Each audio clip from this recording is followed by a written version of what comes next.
एक साहूकार के 7 लड़के और एक लड़की थी। सेठानी के सहित उसकी बहुओं और बेटी ने करवा चौथ का व्रत रखा था। रात्रि को साहूकार के लड़के भोजन करने लगे तो उन्होंने अपनी बहन से भोजन के लिए कहा।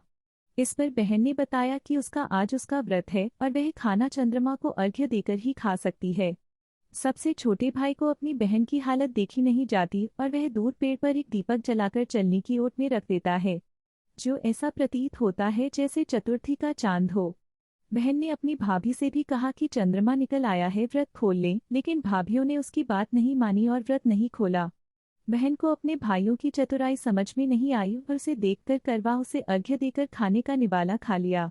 जैसे ही वह पहला टुकड़ा मुंह में डालती है उसे छींक आ जाती है, दूसरा टुकड़ा डालती है तो उसमें बाल निकल आता है और तीसरा टुकड़ा मुंह में डालती है तभी उसके पति की मृत्यु का समाचार उसे मिलता है।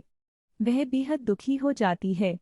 उसकी भाभी सच्चाई बताती है कि उसके साथ ऐसा क्यों हुआ। व्रत गलत तरीके से टूटने के कारण देवता उससे नाराज हो गए हैं।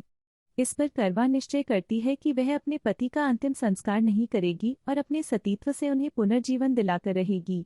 शोकातुर होकर वह अपने पति के शव को लेकर 1 वर्ष तक बैठी रही और उसके ऊपर उगने वाली घास को इकट्ठा करती रही।